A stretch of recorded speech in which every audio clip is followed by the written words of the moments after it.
The rain was coming in sideways when the line snapped. Not a fraying, not a slow give, a full crack, the way a rifle sounds in an empty room, and the heavy hemp hawser whipped back across the pier and caught the young worker named Cody Fitch across the forearm hard enough to spin him half around and put him on one knee in the standing water. The other two grabbed for what was left. The barge shifted, 140 feet of loaded steel riding a Lake Erie surge, and groaned against the pier with a sound that had weight in it, that you felt in the bones of your jaw. "Get the secondary on the forward bollard," the dock supervisor was yelling from under the overhang. "Get it on now, now, now!" And the three young workers scrambled in the rain, doing everything they knew how to do, which was almost enough and not quite. If you've ever watched something enormous almost break loose, type hold in the comments. His name was Walter Egan Brennick, and he had not planned to be on the pier at Harker's Landing that afternoon. He was 78 years old and walked with an aluminum cane, and he had driven the 12 miles from his house in Dunkirk, New York, that Wednesday in October, because his daughter Laura had asked him to pick up a package of window screening from the hardware store that sat at the edge of the commercial waterfront. The package was in the truck. He had been about to get back in when the sky went from overcast to something else entirely in the space of about 4 minutes, the way Lake Erie storms do in October, without courtesy, without warning, just the full weight of them suddenly present above you like a decision already made. He had pulled his collar up and started back toward the truck. Then he heard the line snap. Walter Brennick did not run. He had not run since the spring of 2019, when his right knee had made its final position known during a walk in the park, and the knee had been adequately clear about its position every day since. He moved with the cane the way he moved with everything, deliberately, efficiently, without waste. He was a lean man, still carrying the build of someone who had spent decades working on his feet and in his hands, the kind of lean that is specific to work rather than exercise, where the muscle sits differently on the frame, closer to the bone, more functional than decorative.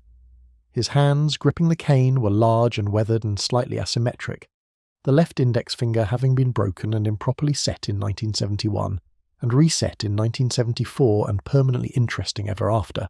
He wore a grey rain jacket over a dark blue flannel shirt, and he moved through the rain toward the pier without urgency and without hesitation, which is a specific combination that most people only manage after they have spent a very long time in situations where the wrong response to chaos is more chaos. He had spent 11 years, 4 months and 17 days aboard United States Navy destroyers during the Cold War. He had been a boatswain's mate. He understood lines. The three young workers on the pier were doing something that would not work, and Walter Brennick knew this the way he knew the weather was going to get worse before it got better. Not from calculation, but from the accumulated weight of experience that had long since settled below the level of thought into the level of simple knowing. He walked toward them. Behind him, the lake was saying something enormous and grey. Harker's Landing sat at the western end of the Dunkirk commercial waterfront, a working dock that had been in continuous operation since the 1940s, hauling grain and coal and aggregate, and, more recently, construction materials and commercial freight on vessels that range from large barge tows to mid-size bulk freighters. The pier was 160 feet of concrete reinforced with steel, edged with heavy timber fenders that had been replaced twice in the last decade and were due for replacement again, and lined along its length with cast iron bollards, great iron mushrooms standing 30 inches high, anchored 4 feet into the concrete, rated for loads that would be impressive in any conversation about loads. The barge currently fighting its mooring lines was the Margaret K. Halloran, a 142-foot flat-deck cargo barge loaded with 1,600 tons of steel pipe sections, bound for a pipeline project south of Erie, Pennsylvania, the Margaret K. Halloran was not a vessel that inspired lyrical feelings. She was functional and enormous and currently doing what enormous things do when the physics changes under them. Moving. Not fast, not dramatically, just steadily, with the complete indifference of mass, each surge of the lake lifting her and then dropping her and then lifting her again, and each lift working the mooring lines, with a patience that was going to win eventually if the lines were not properly secured. She had been tied up at Harker's Landing for 48 hours, waiting on a weather window that had, as of approximately 40 minutes ago, completely closed. The men assigned to her were 3 dock workers employed by Harker Terminal Services. Cody Fitch, 24, who was on his knees in the rain rubbing his forearm. Derek Pollard, 26, who was fighting a secondary hawser against the pier bollard with the full weight of his body and losing ground, and a third man named Jesse Kaminsky, 22, who was the most experienced of the three despite being the youngest, who had been working this dock for 14 months and who had tied every knot he knew how to tie on every line he could reach, and none of it was holding the way it needed to hold. The dock supervisor, a man named Ron Bauer, was 43 years old and had worked waterfront operations for 18 years, and he was standing under the overhang of the operations shed with his phone to his ear, calling the harbour master's office, which was not answering, and calling the tug company whose boat was supposed to be standing by, which also was not answering, and looking at the lake with the expression of a man who is doing the math on a situation and not liking the answer. The storm that had arrived over Lake Erie in the last 20 minutes was not, by the lake's standards, a remarkable storm. But the lake's standards are not the standards of ordinary weather. A full storm on Lake Erie can go from 30 knots to 50 in a matter of minutes, and can build a sea state in the shallow eastern basin that would be uncomfortable on much larger water. This one was doing exactly that. The waves at the mouth of the harbour were running 6 feet and building.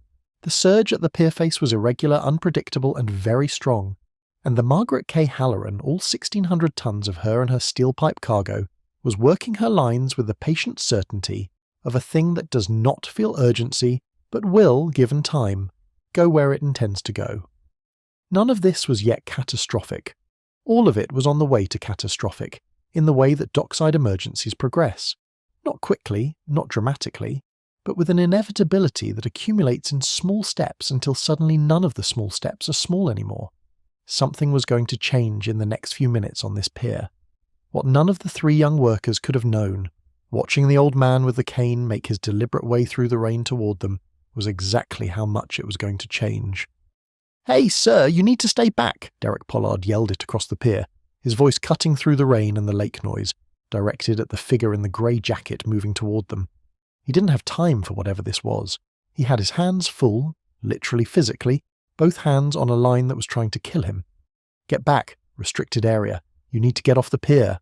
Walter kept walking, not because he was ignoring Derek, because Derek was right to yell and wrong about what he needed to do, and Walter had learned a long time ago that the fastest way to sort out a situation like this was not to have a conversation about it, but to resolve the thing that was causing it. The closest bollard was 15 feet ahead, and to his right, forward pier position, large cast iron unit, good placement, good rating. The problem was what was currently on it. Jesse Kaminsky had put a standard cleat hitch on it, doubled back on itself, the way you'd tie a boat to a marina dock. It was a reasonable knot for a reasonable situation. This was not a reasonable situation. The surge was putting lateral load on the line that a cleat hitch wasn't built to handle with this kind of dynamic stress, and the line was walking under each wave, not breaking, not pulling free, but shifting by fractions of an inch each time, creeping toward a position from which it would fail. Walter could see this from 10 feet away. He had seen it from 50 feet away. He arrived at the bollard and stopped and looked at the line and the iron and the angle of pull, the way a carpenter looks at a joint, not casually, but with the specific attention of someone who has a professional relationship with failure and has learned to identify its early presentations. Cody was back on his feet now, rubbing his arm, watching the old man. Jesse had turned from the secondary line to look at him. "Sir, you need to leave the pier," Jesse said. He said it with more patience than Derek had, because Jesse was the kind of young man who defaulted to patience, but there was urgency behind the patience and he meant it. "This is a dangerous situation, please." Walter looked at him. Jesse Kaminsky, 22 years old, 14 months on the dock doing everything he knew. Walter set his cane against the bollard. He reached out with both hands and took the hawser. His hands were cold and the rope was cold and wet and the rain was direct and serious, and none of this registered on his face as anything other than the conditions, which they were. "Your hitch is walking," he said. His voice was even, pitched to carry over the storm without strain, the voice of a man who had learned to be heard on the deck of a destroyer in a North Atlantic gale. "Every surge is shifting it. You've got maybe 4 more big waves before it lets go." He felt the line, feeling the tension in it, the way you feel a pulse, not measuring, just listening. "I'm going to retie this." Jesse looked at him. The look had several things in it. The old man. The cane leaned against the iron. the large weathered hands on the hawser. "I appreciate it," Jessie said, "but we've got a system here. If you could just—" The barge hit the pier, not catastrophically. A surge lifted her and dropped her forward, and the impact travelled through the fenders and into the pier, and into the concrete under their feet and into the bollard and into the line in Walter's hands, which jumped with a force that would have taken it away from a grip that wasn't ready for it. Walter's grip was ready for it. He had been holding lines in conditions like this since 1964. His hands didn't move. He looked at Jessie. "I'm going to retie this," he said again. And something in the way he said it, not loud, not aggressive, just completely and entirely certain, made Jesse Kaminsky step back. He would think about why he stepped back for a long time afterward. He would conclude eventually that it was because the old man's hands hadn't moved. In Walter Brennick's hands, even on a day like this, on a lake like this, with a barge like that working its lines, the rope had simply been still. Ron Bauer saw the old man on the pier from under the operation shed overhang, and had approximately the same reaction as his workers, which was a variant of "what the hell is that?" He started moving toward the pier before he'd made a conscious decision to, the way you move toward things that look wrong. He was halfway there when his phone finally connected. Not the harbour master's office, but the harbour master's personal cell, a man named Lyle Demare who had been harbour master at Dunkirk for 11 years, and who was, at this exact moment, driving toward Harker's Landing because he had seen the storm rolling in from his office window, and had made an executive decision to be where the problem was rather than managing it by phone. "Lyle, it's Bauer. The Margaret K is working loose. My guys are on it, but the lines are walking and I'm short-handed and I'm 2 minutes out," Lyle said. "What do you have on the bow bollards?" "Secondaries on the forward. The primary snapped, whipped back, and hit one of my guys. He's okay, but—" He stopped. Because he was close enough now to see what was happening at the forward bollard, and what was happening was unusual enough that his sentence left without him. The old man with the cane had the hawser in his hands, and he was working it around the bollard in a sequence that Bauer had not seen before. Not a standard cleat hitch, not a figure eight, something else. Something with a specific geometry that involved the way the line came off the barge and the angle it made with the bollard in the direction of pull. And it was going fast, faster than Bauer would have expected from a man his age in these conditions, the hands moving with an economy that was almost mechanical, no wasted motion, no hesitation. Jesse Kaminsky was standing 2 feet away watching with his arms at his sides, and his expression was the expression of a person who has just realized they are watching something they do not fully understand but cannot look away from. "Bauer?" Lyle Demerit's voice. "What's happening?" Ron Bauer watched the old man throw the final turn around the iron, seat the line and press down on it with the heel of his palm with a sharp single motion, the way you drive a nail home. The line went taut against the bollard, and the barge surged and the bollard held and the line held and the knot held. Bauer let out a breath that had been building for about 4 minutes. "Something just changed," he said into the phone. What Bauer didn't yet know, what would take 3 more conversations and 1 phone call to a number he hadn't dialed in 11 years to fully understand, was what had just changed, and who had changed it. What was going to become clear over the next 30 minutes would reframe everything he thought he understood about the man in the grey rain jacket, who was now calmly picking his cane up from the base of the bollard, as if he had simply done a minor errand, and was on his way to the next one. The knot Walter Brennick had just tied was called, in the naval tradition he'd learned it in, a belaying pin hitch with a locking turn, a variant of a round turn and 2 half hitches with a specific modification for dynamic loads on large diameter lines against cylindrical cleats or bollards. It was not a complicated knot. Its complexity was not in the tying but in the understanding, in knowing which loads it was designed for and why the geometry of the turn mattered as much as the tightness of the tie, and why a standard cleat hitch, which looks almost identical and is entirely adequate for static load situations, fails progressively under the kind of dynamic surge and release cycle that a loose barge generates in a storm. Walter had learned this knot from a boatswain's mate first class named Harold Okonkwo aboard the USS Stribling in 1965.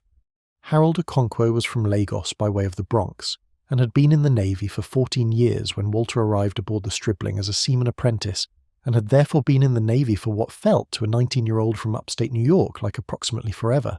Harold Okonkwo knew everything about lines and loads and hardware, and the specific vocabulary of the ship's deck, in the way that men know things when their survival has depended on those things, for long enough that the knowing is no longer intellectual but physical. He had 3 fingers on his left hand because of a line that had failed in a way he hadn't anticipated, and he was in the habit of explaining, in very specific detail, exactly what had failed and why, with the goal of ensuring that no one under his instruction would lose more than 3 fingers to the same mistake. He had taught Walter Brennick every knot that Walter now knew. He had taught him the theory behind them, the load ratings, the failure modes, the specific applications. He had been, in the way that certain teachers are teachers, the defining influence on a professional life.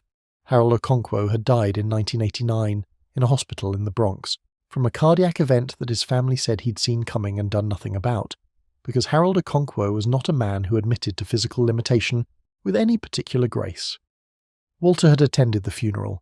He had stood at the graveside and thought about lines and loads and the specific way Harold's hands had moved, and he had thought about the fingers, and he had thought about everything those hands had built in him that was still intact and would remain intact for as long as Walter Brennick drew breath. He was thinking about none of this now. He was standing on a concrete pier in the rain, picking up his cane, feeling the particular satisfaction that belongs specifically to the right tool correctly applied. The barge surged again. The bollard held. The line held. The knot held. Walter looked at Jesse Kaminsky, who was still standing 2 feet away with the same expression on his face. "Your secondary needs to come up about 18 inches, Walter said. He gestured with his chin toward the other line. "The angle of pull is wrong. You want the line coming off the barge above the horizontal, not below it. Below it puts torsion on the tie." Jesse looked at him. He looked at the secondary line. He looked at where Walter was indicating. He looked back at Walter. "Can you show me?" he said. Walter looked at the young man for a moment, 22 years old, 14 months on a working dock, standing in a storm asking the right question. "Yes," he said. And that was when Lyle Demeret's truck pulled onto the pier. Lyle Demeret was 56 years old and had been harbour master at Dunkirk for 11 years, and before that had worked commercial maritime operations from Buffalo to Toledo for 20 years before that, which meant he had been around working docks and working lines and working water for a long time, long enough to know what he was looking at when he looked at things, which was a useful quality in a harbour master and one he had always taken for granted. He got out of his truck and walked onto the pier and scanned the situation. Barge, bollards, lines, workers, storm, with the rapid efficiency of a professional assessment. He saw the barge still at the pier, still secured. He saw the line configuration and noticed something, a tightness in the geometry at the forward bollard that was different from what he'd expect from the kids who worked this dock. He saw Ron Bauer coming toward him. He saw the young workers, and then he saw the old man with the cane standing near the secondary bollard, apparently explaining something to Jesse Kaminsky, who was leaning in and listening with the focused attention of a person who has just realized they are receiving important information. Lyle Demare stopped walking. His face did something that would take him a moment to explain to himself. He covered the remaining distance to Bauer and said, without preamble, "Who is that?" Bauer looked at him. "No idea. He just walked onto the pier. I was going to ask him to leave, but he retied the forward line before I could get there, and it's holding, so—" "That knot," Lyle said. He was looking at the forward bollard. "Is that a belaying pin locking hitch?" Bauer frowned. "I don't know what it is. I've never seen it before." Lyle walked past him, toward the forward bollard. He looked at the knot, the specific geometry of it, the way the line seated against the iron, the angle of the turns, the position of the locking half hitch that held the whole assembly against dynamic load. He had seen this knot exactly once before, on a Tuesday morning in 1988, on a pier in Cleveland, demonstrated by a senior chief boatswain's mate who had been visiting the facility as part of a Navy community engagement program, and who had tied it in approximately the same amount of time it takes to describe it. The senior chief had said, "This is what you tie when you're not sure you'll have another chance to retie it." Lyle looked at it for a long moment. He turned and looked at the old man with the cane, then he walked toward him. What Lyle Demare said when he got there, 4 words, simple, direct, was going to take on a weight that none of the people on this pier could have anticipated on a Wednesday afternoon in October, on the shore of Lake Erie, with a storm still working the water and a barge still pressing the fenders. Lyle arrived at the secondary bollard, where Walter was showing Jesse Kaminsky the angle adjustment on the line. Walter had his hand on the hawser, demonstrating the geometry of the pull, and Jesse was listening with both hands on his hips, and his head tilted the way people tilt their head, when they are genuinely absorbing something. Derek and Cody had come over, standing a little behind Jessie, still processing. The rain was still coming. The lake was still arguing. The Margaret K. Halloran had stopped working her lines with the particular urgency she'd had 20 minutes ago, not because the storm had lessened, but because the lines, properly set, were now managing the load they were designed to manage. Lyle Desmarais stopped 2 feet from the old man and said, "You were Navy." It was not a question. Walter looked at him. The look was level and still. "I was," he said. "Boatswain's mate? BM2 when I got out.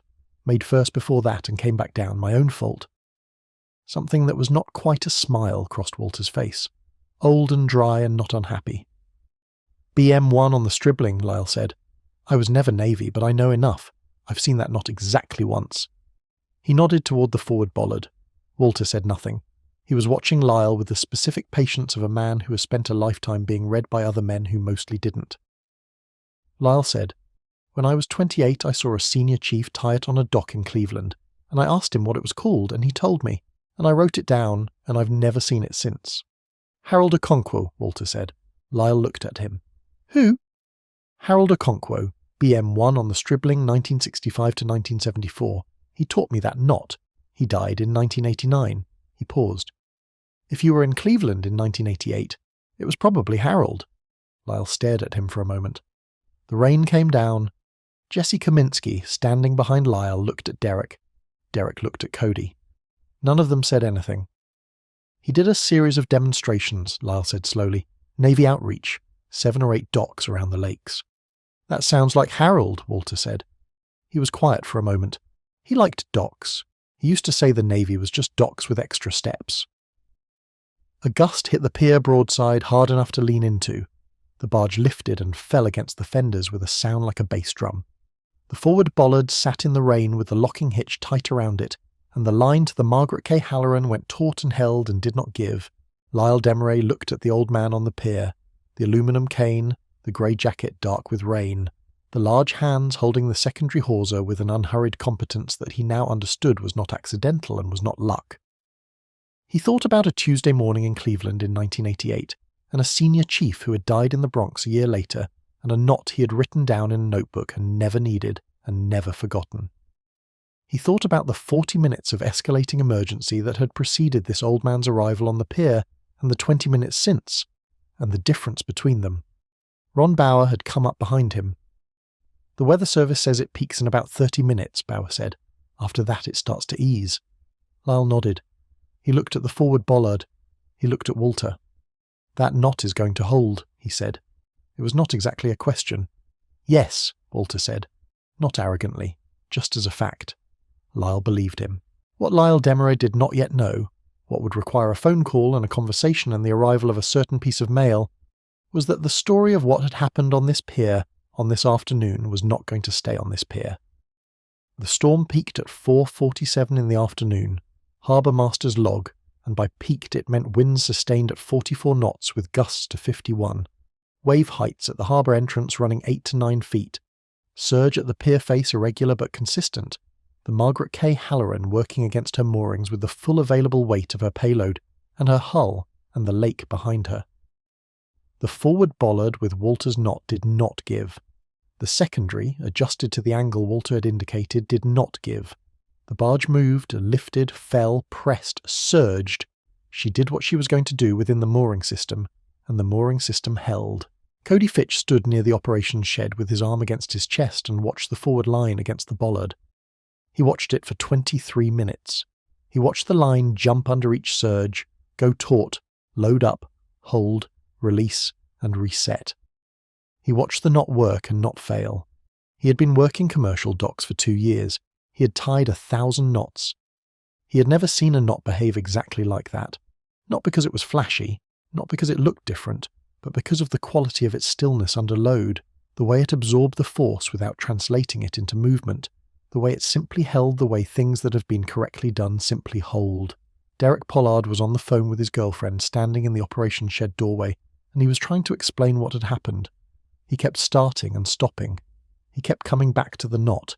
His girlfriend, who worked at a grocery store in Buffalo and had limited experience with maritime rope work, said, "But was he okay? Did he get hurt? No, Derek said. He wasn't hurt, He paused. He just tied the knot and it held. He could hear how inadequate that was.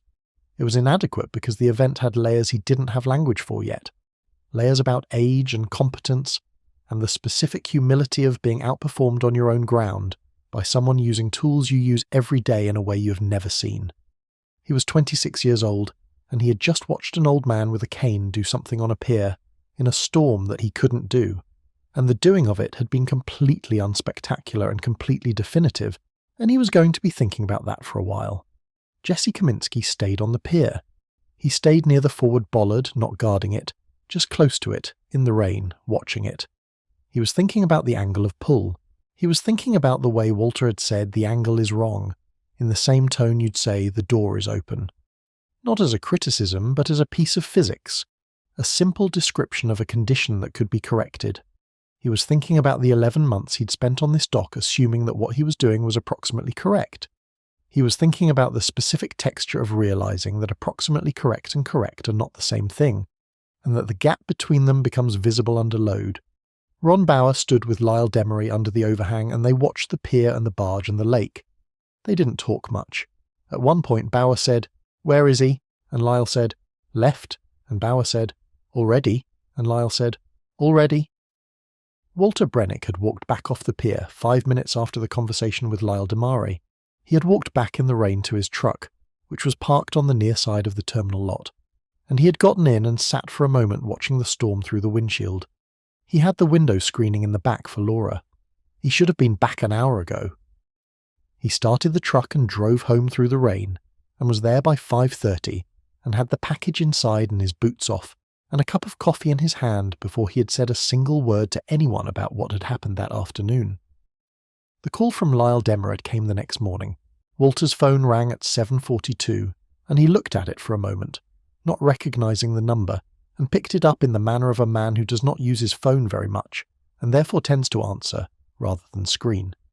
"Mr. Brennick?" "Yes. This is Lyle Demery. I'm the harbour master at Dunkirk. We met on the pier yesterday." "I remember. I got your plate number from the lock camera. I hope that's all right." "What do you need?" Walter poured his coffee and settled against the kitchen counter. "I want to thank you," Lyle said. "Properly. The barge held through the peak of the storm. No damage to the vessel, no damage to cargo, no damage to the pier." He paused. "The cargo assessment for the Margaret K. Halloran is just under $2 million. If she'd gotten loose and hit the breakwater, or drifted and grounded, we'd be talking about a significant insurance event, possibly total loss." "The knot wasn't complicated," Walter said. "No," Lyle agreed. "But the people on that pier didn't know it. That's the whole thing, isn't it?" It was not exactly a question. Walter was quiet for a moment. "What do you need?" he said again. "Nothing," Lyle said. "I wanted to say thank you. I also wanted to ask, are you local? You live in the area?" "Dunkirk, 12 years. You're retired." "I am." "Navy?" 11 years. "Destroyer service?" USS Stribling, USS Conyngham, 3 tours on the Conyngham. "Cold War service?" "Mostly, some other things." Lyle was quiet for a moment. "Would you be willing to come in to the harbour master's office? I want to introduce you to some people, and I want to hear, if you're willing, about the man who taught you the knot." Something in Walter's expression changed when Lyle said that last part. Not dramatically, just a slight movement in the eyes, the way light moves in a window when something passes. "Harold Okonkwo," he said. "Harold Okonkwo," Lyle confirmed. "If you write the name down," Walter said, "you spell the second name Okonkwo, Nigerian, from Lagos." He used to say it was the most mispronounced name in the Navy, which he considered an achievement. "I'd like to hear about him," Lyle said. There was a pause on the line, the kind that has something crossing it, something that is not quite sentiment but lives near it. "I'll come in," Walter said. The meeting at the harbour master's office happened on a Friday afternoon. Walter drove himself, which Laura had suggested was unnecessary, and he had ignored. As he ignored all suggestions that implied he needed transport, he was capable of providing himself. He arrived 5 minutes early, which was his default. The harbour master's building was a practical structure at the edge of the Harker Terminal complex, offices above the waterline, a view of the harbour from the second floor that on a clear October day was the kind of view that reminds you what the Great Lakes actually are, which is the world's largest surface freshwater system, which looks, from the right window, more or less like the ocean, which is something people who have never been to the lakes are always surprised by. Lyle Desmarais met him at the door. He was a compact man, grey at the temples, with the kind of handshake that communicates history without performing it. He introduced Ron Bauer, who was there, and shook Walter's hand with an expression that had several things in it, including gratitude and the slight awkwardness of a man who'd been ready to ask someone to leave a restricted area 3 days before. The 3 workers were there too. Cody Fitch, arm not in a sling but held a certain careful way. Derek Pollard, standing with his hands in his pockets, taller than Walter had noticed in the rain. Jesse Kaminsky, who looked at Walter when he came in the way you look at a person you've been thinking about since Wednesday. They all sat at a table in the conference room that smelled like industrial coffee and old charts. Lyle had the harbour's incident report on the table, which documented the storm event, the line failure, and what he had written as resolution achieved through not application by civilian contractor. Ron Bauer had pointed out that Walter was not a contractor and had not been contracted. Lyle had said that was the closest available official language. The report would later be amended, but that came later. I want to be clear about something, Lyle said when they'd all sat down. He was looking at the table in general, but specifically at his 3 dock workers. What happened on Wednesday is an education in the gap between sufficient and correct. You 3 did everything you knew how to do. That's not the criticism. The criticism is that what you knew how to do wasn't enough for that specific situation, and none of us knew that until it wasn't enough. He looked at Walter. Mr. Brennick was kind enough to come in today. I'm hoping he might be willing to explain, in terms that we can all understand and apply, what he did and why it worked and where it comes from. Walter looked around the table. He looked at Jesse, who had his notebook open and a pen already in his hand, which Walter noted. He looked at Cody and Derek. He looked at Ron Bauer, who had spent 18 years on commercial waterfront operations and was sitting with the specific posture of a man who has accepted that he is about to learn something. He looked at Lyle Desmarais, who had seen Harold Okonkwo's hands in Cleveland in 1988 and written a name in a notebook and never forgotten it. Walter Brennick opened his mouth and began to talk about lines. He talked for 2 hours. He had not expected to talk for 2 hours. He had prepared, in his head on the drive over, something like 20 minutes of relevant technical information, delivered efficiently, and then a polite exit. What happened instead was that Jesse Kaminsky's questions were specific and intelligent, and Cody Fitch's questions came from a genuine desire to understand the physics, rather than just the procedure, and Derek Pollard turned out to have a background in mechanical engineering that had been interrupted before completion, and therefore had enough framework to ask very good questions about load dynamics, and Ron Bauer had 18 years of field experience that provided exactly the kind of practical context that made the theory land. And so the 20 minutes became 40, and the 40 became an hour, and the hour became 2, and Walter found himself at the whiteboard that was mounted on the wall of the conference room, drawing force diagrams, which he had not done since 1978 when he had tried, briefly and unsuccessfully, to teach a seamanship class at the community college. The force diagrams were good. He had not lost the ability to draw them. He drew the geometry of the belaying pin locking hitch, and explained why the round turn distributed the load across the bollard rather than concentrating it at the bight of the line, and why the locking half hitch prevented the progressive creep that had been happening with the cleat hitch in the storm, and why the angle of the line off the vessel mattered for the torsion on the final tie. He explained the failure mode of the standard cleat hitch under dynamic surge loads. He explained it not as criticism of the method, it was the right method for most situations, but as an explanation of the physics of the exception, the specific set of conditions that moved the situation from the standard envelope into the place where you needed a different answer.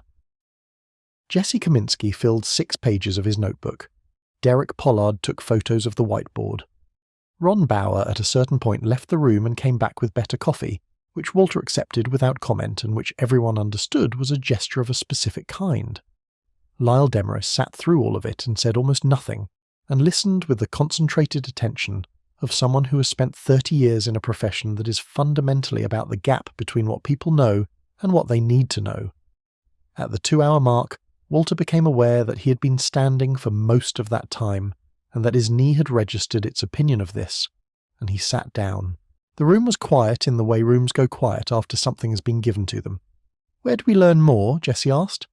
It was a direct question, directed specifically at Walter, with no preamble and no social padding around it.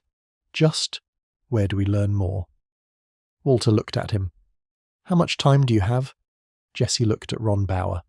Ron Bauer looked at Lyle Demery. Lyle Demery looked at Walter with an expression that was approaching something that had a name. "As much as you're willing to give us," Lyle said. What came out of that conversation, and out of the 3 that followed over the next 2 months, was not in itself anything dramatic. It was a curriculum, a loose, informal, practical curriculum in maritime line work, specifically adapted to commercial dock operations on the Great Lakes, drawing on 11 years of United States Navy destroyer service and on the specific accumulated knowledge of Harold Okonkwo, BM1, who had never run a formal course in his life but who had understood. Walter was increasingly convinced that the knowledge was meant to be passed forward and had spent his career doing exactly that. Walter taught Jessie and Derek and Cody on Thursday afternoons in the operations shed at Harker's Landing, using the bollards and lines of the actual pier as his classroom and the actual weather of late fall Lake Erie as, periodically, his teaching assistant. He taught them 17 knots and the specific conditions each one was designed for. He taught them the principle of load distribution and why geometry mattered as much as the knot itself. He taught them to read a surge and anticipate where the load would peak. He taught them, by demonstration, the difference between sufficient and correct, which was the same difference that had existed on a pier in a storm between a cleat hitch that was walking toward failure and a locking hitch that was going to hold until someone cut it. Ron Bauer attended every session. At the 3rd session, he brought 2 other dock workers who had been reassigned from the overnight crew. By the 5th session, Lyle Demery had arranged for the curriculum to be officially incorporated into the terminal's training protocol, which required a memo to the terminal operator's HR department, which required an explanation of who was providing the training, which required Lyle to write down Walter Egan Brennick, BM2 USN, retired, USS Stribling and USS Conyngham, Cold War service 1964 to 1975, with a note that appended the specific incident report from the October storm and the harbour master's estimated value of prevented loss. The estimated value of prevented loss was $2,140,000. The memo was approved. The curriculum became official. Walter received no payment for any of this, which was a subject of brief and unsuccessful argument from Lyle Demery, who pointed out that $2 million was a reasonable number against which to set an instructor fee. Walter said he didn't need an instructor fee. Lyle said the terminal would like to recognise his contribution formally. Walter said if they wanted to recognise his contribution, they could put Harold Okonkwo's name on something. There was a pause on the line. "What would you suggest?" Lyle said. Walter thought about it. He thought about Harold's hands on a line in 1965. He thought about 3 fingers and what they cost and what they purchased. "A wall," Walter said, "in the training room when you build it. Small plaque, his name, his rank, the ship, the dates." He paused. "The knot. A diagram of the knot the way he drew it. He always drew it the same way." "I can do that," Lyle said. "I'd like that," Walter said. There was another pause, longer. "Thank you," Lyle said. "Not for the curriculum, for Harold." Walter knew the difference. "Don't thank me," he said. "I was just holding on." Cody Fitch's arm healed. It took 2 weeks for the bruise to fully clear, and another week for the sensitivity to leave the forearm completely. And by the time the 3rd Thursday session happened, he was fully operational and was able to demonstrate to Walter's satisfaction a correct cleat hitch and a correct round turn and 2 half hitches in the beginning of the locking hitch sequence. And Walter had corrected his geometry on the last step twice, and said nothing the 3rd time because the 3rd time it was correct. Cody was the kind of learner who needed the correction to see the difference, and Walter was the kind of teacher who understood that, and they had arrived at a working understanding within the first session that neither of them had needed to articulate. Derek Pollard wrote a post on a commercial maritime operations forum, not a social media platform, a professional forum used by dock workers, harbour pilots, and small vessel operators around the Great Lakes, describing what had happened on the pier in October and what he had learned in the months since. He was precise in his technical description and careful in his credit giving, and he mentioned Harold Okonkwo by name, and the post got a response from a woman in Toronto who was a maritime historian working on a book about Navy bosun's mates, and asked if she could be connected with Walter. Derek sent Walter the email. Walter read it twice. He wrote back, yes. The conversation that followed lasted 4 months and resulted in a chapter of the book that was, the author told Walter when it was drafted, the most technically detailed and personally specific account of destroyer seamanship she had encountered in 2 years of research. She asked Walter if there was anything he wanted to add before she finalised it. He said, "Make sure you get the spelling of Okonkwo right." She confirmed she had it. He said, "Good." Jesse Kaminsky became, within the following year, the most technically proficient line worker at Harker Terminal Services. Ron Bauer would say this in a performance review and mean it and not exaggerate it. Jesse received a certification from a regional maritime training program that he had studied for on his own time, using notes from Walter's sessions as his primary source material, and when he passed the exam he drove to Walter's house in Dunkirk and knocked on the door, and when Walter opened it Jesse showed him the certificate and Walter looked at it and said, "Good," which was, as Jesse would later explain to anyone who asked, the most satisfying thing he had ever been told. The Margaret K. Halloran made her delivery south of Erie without further incident, the weather having cooperated for the 6-day tow window. The cargo arrived intact. The pipeline project proceeded on schedule. The insurance company filed no claim. The pier at Harker's Landing was, the following spring, upgraded with 6 new bollards and a resurfaced operations shed that included, in the back corner, a small training room with a whiteboard and a table, and 4 chairs, and a wall on which there was, in time, a small bronze plaque. The plaque read, Harold Okonkwo, BM1, USN, USS Stribling, 1961 to 1975, sailor, teacher. It did not say anything else. Walter Brennick, who attended the small installation ceremony on a Thursday afternoon with Lyle DeMere and Ron Bauer, and Jesse Kaminsky, and a total of 11 people, including his daughter Laura, and a man from the regional veterans organisation, stood in front of the plaque for a long time without speaking. Laura stood beside him. She did not ask what he was thinking. She knew him well enough to know that what he was thinking was not something he would put into words, and she was right.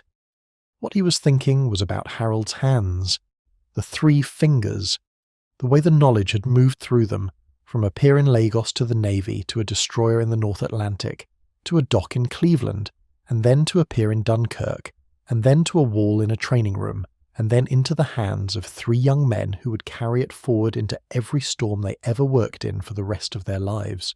He was thinking about the specific way knowledge survives, not in books, not in records, not in citations, but in hands that have held the line in the actual storm and know, in the muscles and the tendons, the difference between sufficient and correct. He was thinking, Harold would have liked this room. He would have liked these kids. He would have said something about the coffee. Walter reached out and put one hand briefly against the plaque, just for a moment, just a touch, and then he turned around and went and found Jesse Kaminsky and told him the angle of pull on the secondary mooring at the new bollard installation was about 4 degrees wrong and needed to be corrected before the next tow arrived. Jesse pulled out his notebook. Laura Brennick watched her father at work and did not say anything, which was the correct response, and knew it. The lake doesn't care about your knowledge. This is the first thing about the Great Lakes that experienced mariners understand and inland people tend to underestimate. The lake applies its conditions equally to the prepared and the unprepared, to the experienced and the novice, to the confident and the terrified. The storm that came into Dunkirk harbour on that Wednesday in October did not distinguish between a man who knew and 3 men who didn't. It simply applied itself. What distinguished the outcome was not the storm, but the knowledge that met it. Walter Brennick walked onto a pier in a storm he had not planned to be in, carrying information he had carried for 50 years that had cost Harold Okonkwo 3 fingers to earn and a lifetime to teach, and he applied it. 1 knot, 1 bollard, 1 barge held. The harbour master later said that knot saved $2 million in cargo. What the harbour master didn't say, what Walter would never say, was that the knot was not really about cargo. It was about the 11-month apprentice standing in the rain asking the right question. It was about the 26-year-old mechanical engineer who would spend the next year reading everything he could find about marine load dynamics. It was about the young man who would carry the knowledge forward into the next storm, and the storm after that, and all the storms that come when you spend your working life at the edge of the water, where the rules are written by physics and not by convenience, and the only margin of safety is what your hands know how to do. Harold Okonkwo understood this. He spent his career giving it away to everyone he met. Walter Brennick has been giving it away ever since. That's how knowledge survives. Not in a certificate, not in a record. In the hands that take the line in the storm and hold. If this story meant something to you, if you believe what we know belongs to everyone who can use it, subscribe to this channel.